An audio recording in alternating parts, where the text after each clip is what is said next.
bantwana benkosi. Unjalo wena uNkulunkulu wethu, unjalo wena Simakade, Nyazi lwezulu lapho uqhamuka khona bonke abantu bafuna ukukubona. La uqhamuka khona abantu bonke bayehla basuka emzini yabo, bagcwale imigwaqo bafuna ukubona nje wena uNkulunkulu wabantu. Thina ke eNazaretha seneliswa ukubona nje isiqhoko, masibone nje isiqhoko kusuke sekwenele.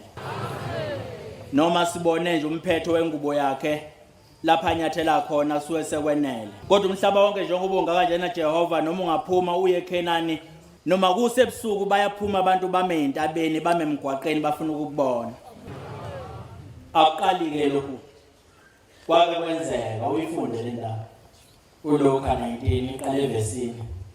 Wangena wadabula eJerikho. Wathi ngelinye ilanga omunye uThixo wayekhona ngaleso sikhathi owayebizwa kuthiwa uJesu kuleli zwe lelayihamba kulona wayengena-ke edabula eJerikho. Kwakukhona umuntu Kodwa kwase kuba khona umuntu ogama lakhe uZakewu. ogama lakhe lo muntu uZakewu. Isikhulu sabathelisi. Umuntu-ke uhambe efuna-ke intela kubantu ebathelisa abantu. Isicebi. Wayecebile lo muntu uhambe ethelisa abantu uma ngabe ungenayo imali adle ngisho nempahla yakhe imbala. Wayesenyamanambana nasemphakathini ngoba wayethi uma eqhamuka kuthiwa awu nasi lesi sikhulu sakwasasi sesiqhamukile oza naye. Wafuna ukubona uJesu. Kodwa naye wafuna ukumbona lo Jesu okhulunywa ngaye njengoba abantu bonke befuna ukumbona uNkulunkulu esimlandela unyazi lwezulu noma ngabe yisebusuku noma ngabe yisekuseni noma ngabe liyana noma ngabe liyaduma bonke abantu bafuna ukubona unyazi. Ukuba ungubani? Akayikhona ukomkheko okhethe inkosi ufuna ukuyobheka nje ubani. Wahluleka ngenxa yabantu. Ngenxa yokuthi-ke wayemfishanyana-ke egcina lapha eqolo wehluleka ngesibuku sabantu esasikhona Ngokuba emfishane. wayeyiwuntondwana nje emfishanyana. Wagijimela phambili. Wayesebona ukuthi ngona agijima aqhubeka ephambili. Wakhwela emthini weSkhimora. Wathi mayesegibela emthini-ke lo mthi lona weSkhimora. Wagibela emthini inokondezelo ndawo umuthi weSkhimora lona agibela kona. Ukuba ambone. Kwenzela ukuthi mayesedlule lapha uzobe sekhona kakhulu nabantu bonke ebese yambona. Lapha bezodlula ngakhona. Lapha bazodlula ngakhona uJesu yebo. uJesu esefikile kuleyo ndawo. Kodwa-ke lathi meseliqhamukile unyazi kuleyo ndawo alitshenwanga muntu ukuthi khona umuntu ophezulu esihlahleni. Wabheka phezulu. Wavele wabheka phezulu. Wambona. Wayesembona. Wathi kuye. Wayesemmemeza. Zakewu. Wathi Zakewu. Yehla shesha wehle. Shesha wehlele phansi. Ngokuba namhlanje nje ngiyakuhlala endlini yakho. ngizawungena endlini yakho.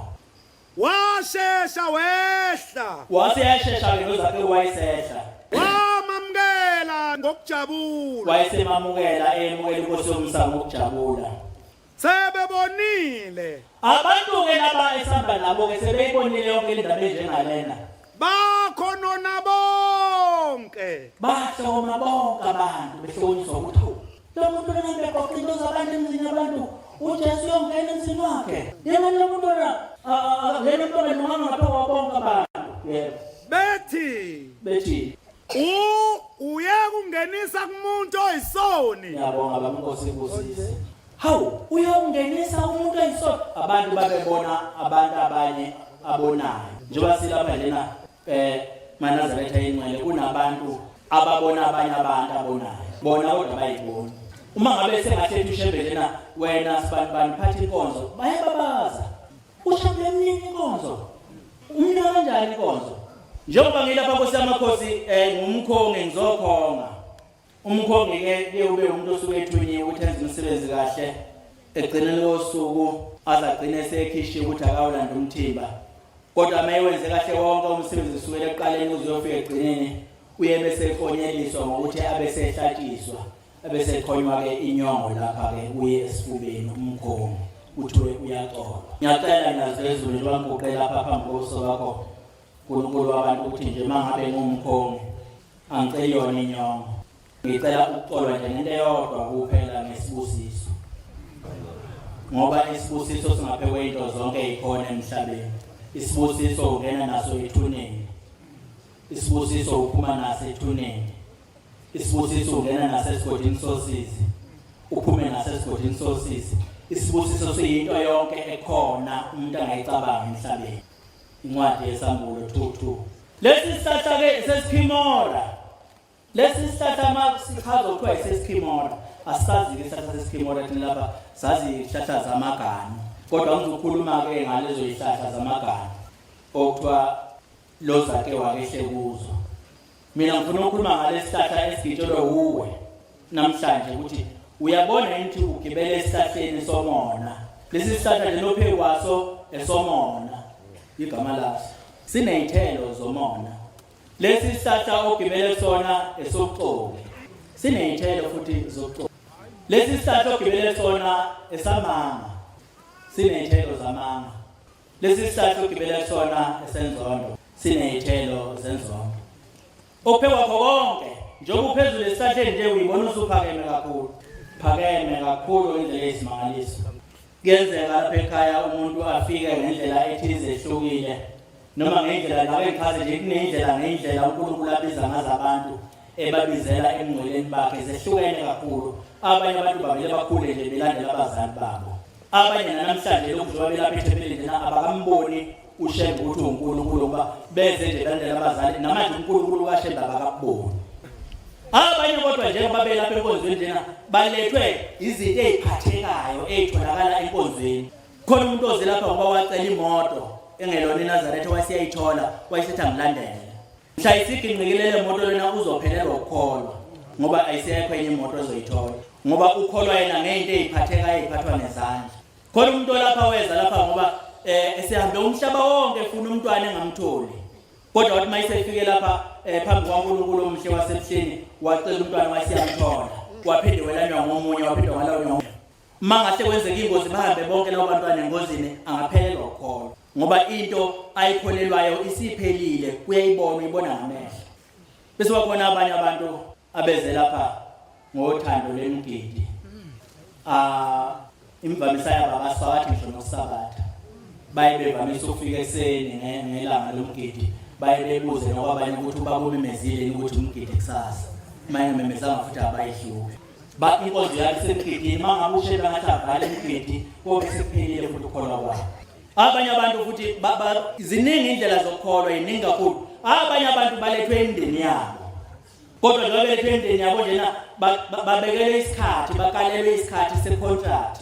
Uma ngabe uNkulunkulu akha isivumelwano nomndeni womuntu ukuthi njengoba usosibonile thina boShembe lapha emazulwini usofuna ukuthi uphindele emhlabeni uyolanda ingane noma umzukulu wakho noma izulwane zakho ukuthi sokholelwa ufuna ukuthola iminyaka emingaka bese kwakho isivumelwano yena noShembe.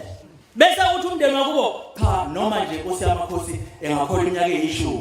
Khona abantu beze ukuzokhola iminyaka e10 emva kwalokho bese liyahlukuma. Sokuphela icontract expire contract yona ephelile ayikho into angayenza futhi ngeke ayivuselele ngoba vele iyayivele iapplyelwe abalele. Bambonile yena ukuthi njengoba ekhona njena noma bengayivuselela kodwa akenzi lutho noma esekholwa akenzi lutho. Ngoba ufika lapha enkonzweni bese ejoyina amanye amaclub. Abesihamba nabanye abantu oza nayo ifundi isambulo 22. Ngiyazi imisebenzi yakho nokukhuthazela kwakho. Mina Jehova ngiyayazi imisebenzi yakho nokukhuthazela kwakho. Nokubekezela kwakho. Nokubekezela kwakho usanda kukholwa ngiyakwazi ukuthi ubekezela kanjani. Nokuthi ungevumele ababi. Nokuthi ngeke uzibavumele ababi. Ubahlolile abashoyo bathi bangabapostoli. Ubahlolile bonke abashoyo ukuthi bangabapostoli. Kepha bengesibo. Kodwa benesibo. Ubafumene beqamba amanga. Wabafumana beqamba amanga. Unokubekezela. Ngibonile futhi ukuthi unokubekezela. Ukukhuthazela ngegama lami. Nasebandleni lelokulona ukukhuthazela ngendlela esimangaliso ngegama lami. Umemeza zonke izinto ukuthi akunikelwe ukukhuthaza abantu akunikelwe umnikelo wenkosi. Awukhathalanga. Kepha ngikusola ngokuba. Kodwa sengiyakusola. Ngokuba uyekile uthando lwakho lokuqala. Indaba enkulu lapho nje. Khona lento oyiyekile uyeke uthando lwakho lokuqala okade umthanda ngalo. Uyeke uthando lwakho lokuqala okade umthanda ngalo. Oqhubeke futhi. Ngakho khumbula lapho uwe khona. Ngakho ke khumbula lapho uwe khona. Bengisipha ke. Khumbula lapho uwe khona. Uwephi lapho uwe khona? Ngelilanga enisizwa yangapha eGoli yayithanda kakhulu umgidi. Mayithanda kakhulu umgidi kulo leli bandla lamaNazaretha. seziyahlangana ke insizwa zithi hayi bafana kufuneka sehle siye ezantsi eDBC la. Ithi ke lensizwa mina nginenkinga belungu banginqabele ukuthi ngithathe i-weekend off. Kule weekend lenovala hamhlanje bagidwa nje. Njengoba benginqabele nje belungu manje ngizohamba nodwa bafana nezansi. Zithi lezi zinsizwa uzohamba sodwa. No friend kid impela njena noma ngekho. Yebo sofike sikide noma ungekho. Uthi hayi awukhuluma ngidi lo mangekho. Wazi ukuthi usemkhulu sesihlahleni. Gibele phezulu esihlahleni usemkhulu wazi umgidi ukuthi into enjani. Lo mgidi lona amaNazaretha oyingcwele umgidi kaShembe kuphela wehla noShembe mazulwini weza nawo emhlabeni. Uyena wazi ukuthi umhle mawunjani mubi mawunjani. Uyena wazi ukuthi ugidwa kanjani. Kodwa kungenzeka mhlawumbe sokunabantu noma kunomuntu noma nabantu ababona ukuthi sebazi kakhulu ngisho kunabanye babona ukuthi mabehamba abanye bakhona futhi ababona nje ukuthi uma ngahle bengabi khona kuleli bandla ngeke kwenzeke lutho. Hayi bafana ngeke bafana singekho thina ngeke kulungele lutho. Hawu ngeke kulungele lutho ingamshambo zobesekhona ushambo zobesekhona okumnazwe bani. Hayi bafana hayi ngeke kulungele lutho mase ngekho thina. Zehla lezi insizwa zehle goli sibheke ezantsi eDBC la ngibabaza indaba kaShembe eNazaretha. Kanti njengoba bekhuluma nje uShembe ukhona umlalele. Lase yashayisa batha waseyalala uselele emsebenzini inhliziyo yakhe ayikho lapha emsebenzini isezantsi eDBC la wahalala walala ngesabatha kuzosambe isonto lokho efone njalo sekhululile na yebo sesivunulile hayi ke hambani bafana hambani ensimini hayi kodwa kube ngikhona wazi ukuthi indaba igcwele makhona yena khona abantu bazi ukuthi indaba leli bandla igcwala mabe kukhona bona imali engekho bona fika igcwala futhi ayisoze yagcwala. Wayesefika uShembe ngesibonakaliso efika lensizwa mayifika iyabona isilele ebusuku ibona ngathi isisezantsi eDBC la isifikile lapho kukhonzwa khona ibona sokuyisonto iyaphupha yisabatha kuzosabe isonto iyaphupha ngoba lento kuye enhlizweni ngaphakathi ukuthi ngeke kulungele lutho. Ithe izwa zase ikhala ngempela igubhu zakhala imbomu uthe ibona mayiguda ngapha kwethempeli ke esandleni sonxele eDBC la ke kunomfula omkhulu kuthiwa yiCubu. Kuqala lo mfula lwana uvuleka amakhabetha avuleka konke khona enye indaba esevuleka nje avuleka konke manje sevuleka konke awaseDBC la. Uma uqhamuka ngapha ke iCubu uthi mayithi yabheka ubona imboma iziphumile sesizizithupha sezivumela ngaphandle ziyagida zephakamisa izandla zigida nje bakhala lezi igubhu nalezi imbomu ziyagida. Uthi ngase ngiyibuka lezi imboma ngayibuka lezi imboma zagida lezi imboma uthi ngase ngizwa izwi uma ngilizwa leli izwi ngezwe samadele ngayizulu lathi lalela wena mfana thina boShembe ke sikhonzwa ngisho na izimboma noma ungebe khona wena imboma lezi ehlala emanzini izomkhonza uShembe ayikho into ngeke umkhonza uShembe ngoba seziyamazi ukuthi uThixo usuke wagibela isihlahla. Uthi mayifika lapha na uJesu uthi ke weza ke ushesha wehle lapha emthini. Angazi ke Nkosi yamakhosi njengoba ngizokhonga nje nomthimba mhlawumbe kungenzeka uma uNkulunkulu ethandile umthimba ugcina uphumile wayofika ezweni lapha engikhongela khona ma uJehova ethandile. Ngiyacela uNkulunkulu abantu ukuthi abantwana bonke abakhona ngaphakathi kwalowo mzo behle ezihlahleni abayigibela. Uqala umfundisi wakhona lonokuqile ehle esihlahleni makuwukuthi khona isihlahla agibele sona akasheshe ehle esihlahleni maye sesihlahleni samanga akehle esihlahleni samanga maye sesihlahleni sobucoki akehle kwesobucoki. Uma ngabe kungenzeka ukuthi usesihlahleni mhlawumbe sempakamo phakeme kakhulu akehle esihlahleni ahlele ngezantsi ngoba uShembe kuphela ofuneka phakame uye kuphela ofuneka phakame akekho umuntu ofuneka phakame ulona phambi kwethu kuphela umdala wethu. Asinciphe Nkosi yamakhosi asinciphe ukhule wena ngekhathi zonke futhi asingabi nalo ulwazi nendaba yakho ngoba indaba yakho kaziwa umuntu yakho wedwa wavela naye ezulwini. Wena wazi ukuthi yaqala kanjani, wena wazi ukuthi kuphi, wena wazi ukuthi thina ke sihamba kanjani. Ngelinye ilanga kwakukhona izilwane ezimbili. Lezi zilwane ezimbili esinye kwakuyinyoka esinye kuyimfene. Lezi zilwane ke seyisondele eduzane nomgwaqo khona ke indawo noma ngeke ngisho kuphi ongeyiqhiwu khona kodwa kuhanjwa khona phakathi ngeyimoto sezakhuluma lezilwane ithi ke inyoka ke yeyiwemfene uyabona ngokuthi mkhulu kangakanani futhi ilanga libalele liyashisa ngicela ungisize umbelethe ngicela ungisize umbelethe incwadi yabaseRoma 7 ngizoyiqala uyifunde evesini le-17 kuya kweka-20 ngicela ukuthi umbelethe bese wena nami lo mgwaqo usiwelele ngaphesheya ngoba ngizothi ngiyazama ukuwela lapha ngishibilike lapha etiyeleni netiyela lishisa ngicela ukuthi ungisize kakhulu ngendlela eyisimangaliso ithi-ke imfene-ke hawu ngisiza wena sizokusiza kanjani mina wena ngoba uyazazi nje ukuthi unjani angikwazi angikwazi ukusiza ngoba uyazazi ukuthi udaleke kanjani udaleka wakho kubi ngendlela eyisimangaliso oza nayo akusimina okwenzayo ukona okuhlala kimi kodwa ukona okuhlala kimi ngiyazi akuhlali okulungileyo kimi ngiyazazi ke mina ukuthi akuhlali okulungileyo kimi ngisho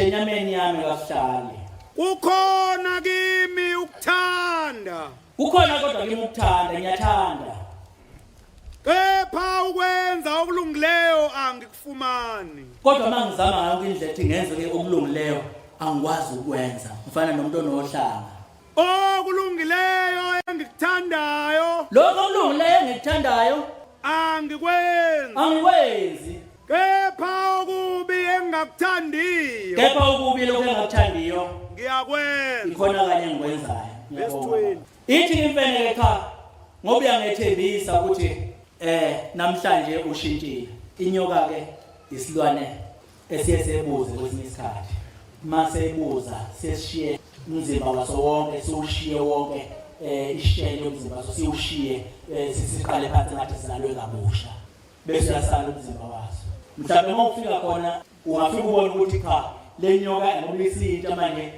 ungcwale binakho ayisenakho ngoba umzimba wayo wonke usele lapha ithi imfene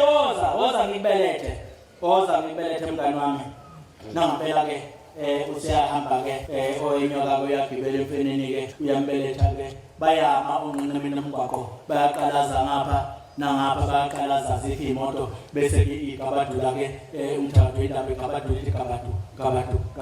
ifike ngaphesheya mayifika ngaphesheya inyoka yalo isishaya imfene hawu ithi imfene hawu wenzani manje inyoka engani sivumelane nawe ukuthi ngizokuthatha ngimenzele ithi inyoka kukhabo nami ngiyathanda ukwenza okuhle ngoba ngifunda yini ngoyiphindele ndaba ngiyathanda ukwenza okuhle kodwa manje kunento kimi ngaphandle ayivumi okulungileyo engikuthandayo angikwenzi kepha okubi engingakuthandiyo ngiyakwenza ikhona kanye lokho engikwenzayo kepha uma ngikwenza lokhu engingakuthandiyo akusimina okwenzayo akumina engikwenzayo kukona okuhlala kimi kodwa kukhona ngiyabonga inkosi kodwa kukhona lokho okuhlala kimi ukona okuhlala kimi angizenzi mina kodwa ngiyengibona sekwenzakele akukho ngiyengibona mina sekwenzakele akumina ithi iyaqolisa kino ithi ngixolela mngani ngixolela impela ishefeni akumina kodwa ilento ehlezi kimi ngaphakathi kubeza ukuthi ugibele siphi isihlahla isona siphi lesi sihlahla osigibele uma usigibele lesi sihlahla yini ungehli sokuyisithuba sokuthi manje yehla masinyane wehlele nezansi Isaiah 55:6-9 Isaiah 55:6-9 yehla wehlele nezansi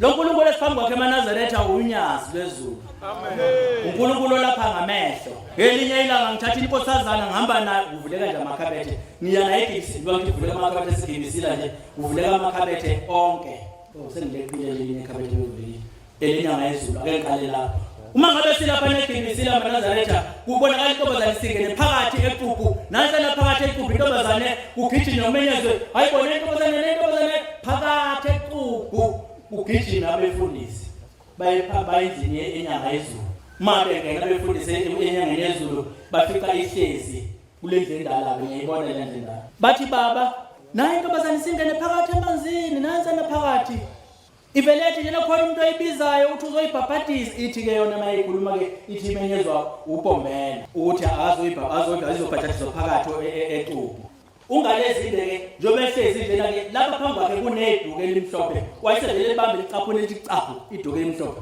wathi sengiyibambile abahamba abantu bayoyikhipha bangena abafana bayoyikhipha kwangena insizwe ezibili wangena insizwe yakomthethwa nensizwe yakontombela bangena phakathi bahamba bafike bayikhipha yabuya amen angikho la ngile ndaba ke mangifika lapha eCubu ngihamba nengane lengane ngikhuluma ngonyasi ke Nazareth lengane njengoba ngihamba nayo njena sifika ke siyalala masilala ke ngoba lengane kwakusanda qala lento ekuthiwa isatanism unyazi loNkulunkulu Nazareth awekinga le uqobo lenkinga le indaba yesatanism lesikhathi eqala ke kwadideke bonke abantu wenzakala emhlabeni nanokuba siyithulile nje la ibandla unyazi amen angazi abantu bayazi njengoba isatanism ithulile nje ibanjwe uShembe yena lona sesikalweni akekho omunye oyibambile uma ngabe silapha na ke sakhi idokodo ke masakele idokodo maqedane bese ngiyavala ngemoto lapha ukuthi ingaphumi ngoba ivele iphume ukuthi ayiphume ibaleke lengane kusizana iminyaka lapha ko16 ukuthi ayiphume ibaleke kuze kuseke ngesabatha ke ingane inkonzo yasekuseni ke lokhu igadiwe abanye abasoli igadwe lenkosazana ingane inkonzo yasemini iphele njobe izophela nale abese hamba umdala wenzuko ayoshintsha afaka ingubo yokuthetha amacala bese yabuya bese ngiya enkosini nantsha njengalapha nelenkosazana iguqe lapha ngiye enkosini baba Nkosi yamakhosi ngikhuluma ngoNkulunkulu yena laphambi kwethu umdaba wezulu nomhlaba uNkulunkulu wesihlanu wokuqala angazi mina ngizwa into uNkulunkulu wesihlanu kodwa wokuqala uNkulunkulu wesihlanu kodwa wokuqala ngoba uye lona owadala zonke izinto kubuya yena uqobo kuPombela uqobo lwakhe uye lo hlezi ngithe mangifika lapha ngolesithathu vele ngamkhosi mangithi ngiyafika lapha ngolesithathu ngifika insizwa lapha namakhosi ondaba ezitha nase inkosi engibuka namakhosi zangapha ngenhla kuthiwa ungenhla uma ziza lapha ziphethe iy'thombe enkulu kakhulu zize abanye abazoba bamnandi bayivaqamfaka abafika basuke bonke bonke basuka namakhosi abona basuka basebejoyina namanye amakhosi ke beza lapha uNkulunkulu bazobika indaba ebekhulu noJehova nje wathi sisentabazwe nje kuzo lezi inyanga nje wathi sisentabazwe ngoSeptember baba Nkosi yamakhosi buka umuzi sesiwakhile labo round okhuluma sezimile izindlu njengoba wathi uma ngoSeptember zimile bazosho njalo zimile nazi sebezolanda manje izwi ukuthi njengoba manje ke senze njani ngoba lapha ekhaya yonke into idlule ezwini ayikho into zenzela bona kule ekhaya ngikhumbula ngelinye ilanga isikhathi senyanga yezulu kwakunabanye abagcotshwa ababekhona etafuleni abasebazi ukuthi yena ngo1 inkonzo yangena ngo9 inkonzo yangena lapha ekhaya ngisho itafula kwendlala lapha ekhaya kuyakhonzela nawe umdlulu uyazi kwendlala kuyakhonzela awungeke vele usuke uyongena endlini udumele itafula udumele isalo izithebeni ayiziwe lona ukhonzela into nento lapha ekhaya zihamba lezi insizwa ziyalapha kungalezinde ayilingananga nasemhlabeni ezawuzinde zayashaya ugwini nomhlaba zithi ke Nkosi yamakhosi sibonile sokuyisikhathi sokuthi siyokwendlala sizokhonza ukuthi siyokwendlala ibisibheka iwashi inkosi yezulu nomhlaba ibuka iwashi ithi awu ngicabanga ukuthi izobakhona inkonzo yasemini libalele ngethesa ngicabanga ukuthi izobakhona inkonzo yasemini njengoba izulu linana kanje bavele babukane uthini ubaba njengoba izulu libalela kanje hayi bazinde impela bayafuna ukuthi impela kanjani bazowendlala athi ngiyanibona ngifuna ukuyokwendlala kulungile ke hambani niyokwendlala lapha ekhaya uma uba nenkanyanyana uyayinikwa lokho okufunayo mayike yathi inkanyanyana kancane nje ube bese uyayinikezwa lokho okufunayo ukuthi kuhle noma kubi kodwa uyakunikwa khona hayi bendlala baqeda zasondela ikhathi yakhala insimbi yokuthi kungena abantu ethempelini ngo1:15 baqala bangena abantu basondela abantu ethempelini zathi mazithi na 5 to kwakhuphuka ifundela vele ladwila vele lamalabifu wathi mayisethi uyaphuma babethu uyaphuma nje baba wayesephuma wasevele vula isambulela wasevele lishaya lashaya imvula engakazi ibonakala weza ngoba thina sesithe akeze weza ngoba sithe akeze ngenzeka ubaba uya nje lapha uthi uya lapha kufanele ongafanele khona ngoba kusho mina ngoba ngimkhulu ngithakaye mhlawumbe ngibona ukuthi sengimkhulu mhlawumbe isihlahla engigibele kusona singenza ngiphakame yini ngihle khona mhlawumbe ngibona ukuthi namhlanje ilanga lokuthi kufanele ngehle ndedele ushembe kube uyena wenza umsebenzi wakhe mangabe ngiyibika lenkosazana egibisila ke Nkosi yami Nkosi ngiyibika unyazini nenkosazana lapha evele ibizwe amazwi aqhamuke emoyeni singawazi aqhamukapi engathi isatanism ngelo moya wesatanism athi ke ubaba ke iphi ngithi baba nansana lapha athi ithathe ivele ngapha ngiyibone anyazi ndaba kahle futhi akekho umuntu wazi ndaba kahle bese ke ngiyiveze inkosazana ivela ngapha uyanikelisa abese phenduka ngiyibhela mayise ibhela athi inkosi kubusise hambani sekuphelele la yaphila ngalelo la ushembe lona usebenza ngamehlo lo shembe sinaye namhlanje usebenza ngamehlo uyinkinga inkinga kaShembe usebenza ngamehlo izolo ke wathiwa uthe ngelinye ilanga inkosi ithi yavalelisa eJudiya izolo ngithi inkosi yembethe umzimba wesibili mayivalelisa eJudiya ibuya iza lapha ephakameni isuka nje neJudiya zaseyiqala ikhalelwane abantu bazakhala zathi zizoshembe eseJudiya ethi njengalungu imoto zibe qala zithi ushembe uyisimangaliso uyinkinga indlela ezimangalisa nalapha nasebenza njalo ngomnyaka ubebizwe ukuthi akayongena eMangosuthu kodwa ukuthi eseMangosuthu esikhungweni semfundo yaphakeme uma ngabe esesondela ushembe engafiki nasesangweni kunengane engasukumi engahambi singale phansi kwamaground ke ngale ekugcineni koMangosuthu ngale yathi ngane ukuthi angisuku kanti sekufika umoya onyazi makuba njalo emhleni ivele jijela umoya uhambe phambili ufika umoya phambili ufika ulungise zonke ezinye izinto uyilungise hayi kuloko ngingaxoxa lezi ngane khona lezi ngane engezalayo ke masi laphana behamba phansi kamakhosazana lana masi laphana engonweni bese ngisuka ngidlula ngenyaphambili mangabe sengifike ehomisi mazi ifika ehomisi lezi ngane zithi baba ngithi nayi hayi engeke ushembe uNkulunkulu ushimezwa zingane amakhosazana lo unyaka efunda 10 ugrade 12 ngiyodlula ngithi nayi mozenjana zithi kanti ushembe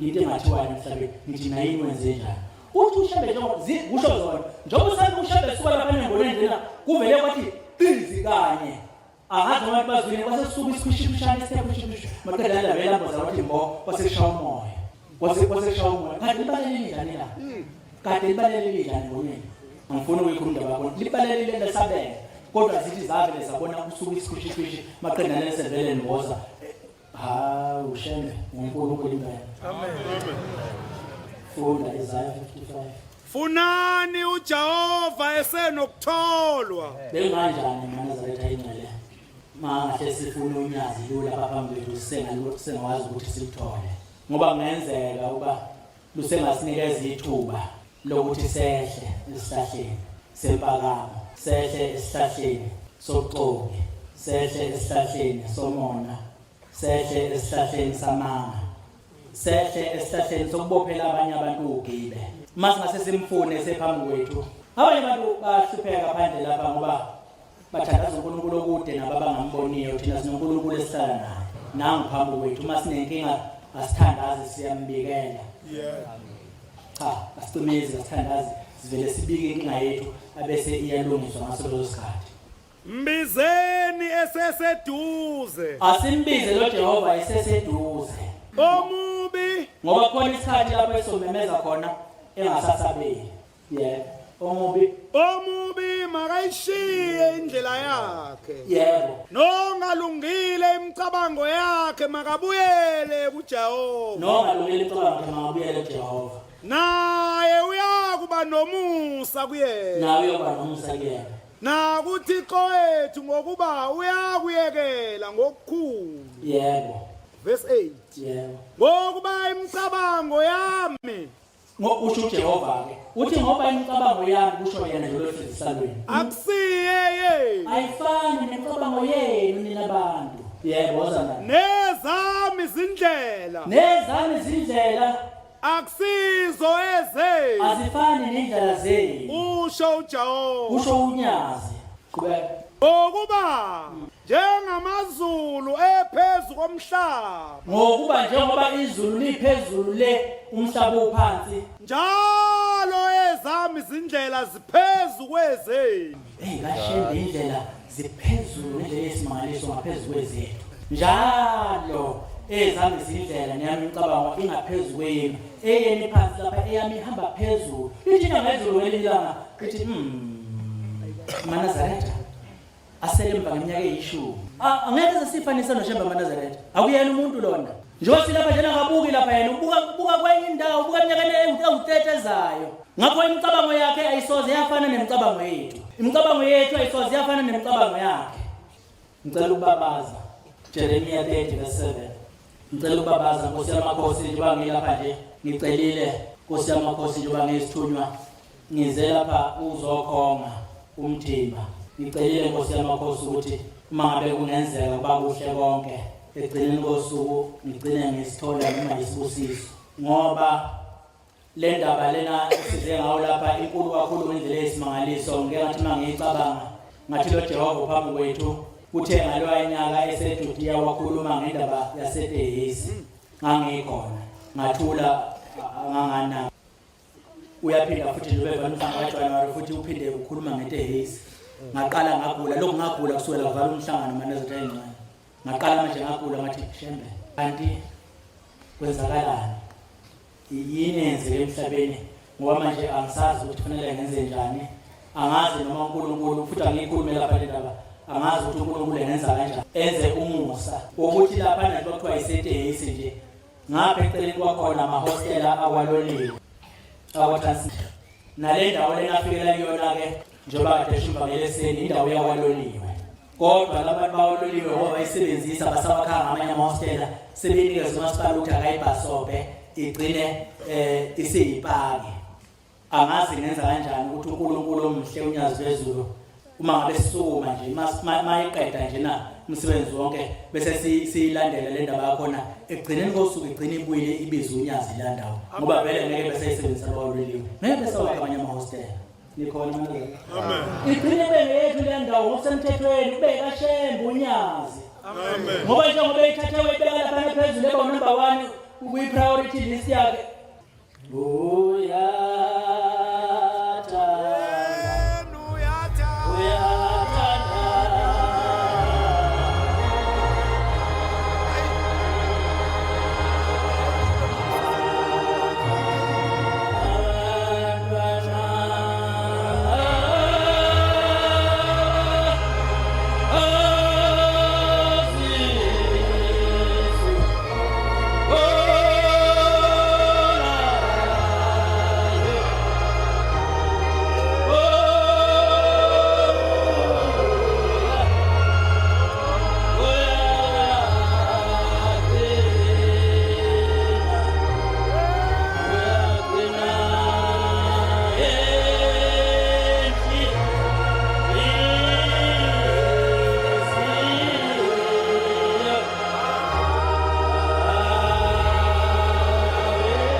alukho olungangalo alukho olungangalo awumina ngezelo bakhulu kodwa uJehova uqobo lwakhe ulwezelo bakhulu kade lenza lapha ezibala umhlangano lapha ngenhla lukhulu lolu suku ngoba mina ngumuntu wasemhlabeni kangazi lungakanani kodwa yena uselibonile ukhuluma ngalo yonke indawo manje angizazi noma ngifanele ukukhonga into yasezulwini enkulu kangaka ngoba ngiyazazi ukuthi ngumuntu wasemhlabeni ngiyisoni ngiyona ngemzuzu nangeyikhathi kodwa le ndaba lena inkulu ngendlela yesimangaliso Shembe uNkulunkulu wethu siyacela uNkulunkulu namandla wonke somnganisi ukuthi usikhumbule uma ufika lapha abantu bakho makwenze ukuthi ugcine uvumile ukuthi uyafika makukhona abantu bakho abagulayo baphile makukhona abantu bakho abagulayo emoyeni baphile makukhona abagulayo enyameni baphile amen bese ukuthi abadinga ivangeli abashunyezwe ivangeli ukuthi bakubone nje shembe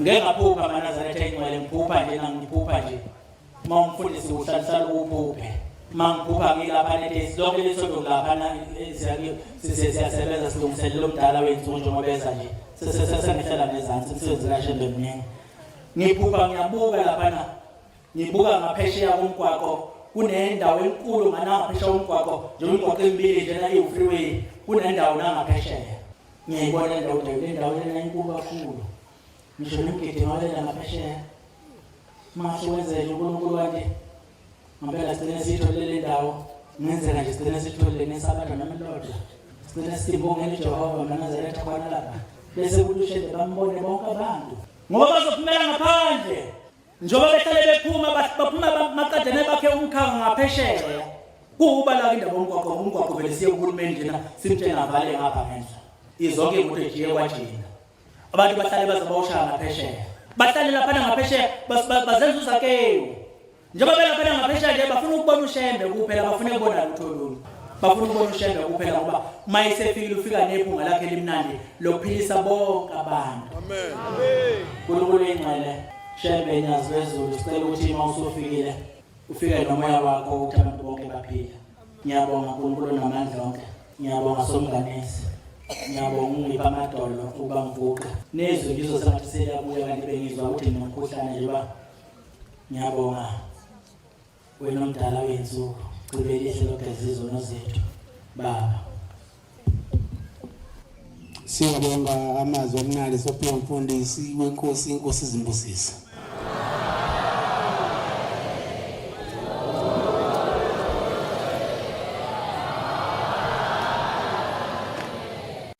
Sizovala inkonzo yethu yamanje ngesihlabelelo sama-23 23. Sicela uMshumayeli Macaba asisiya phambili asiholele lesibelelo Nkosi Mbusisa.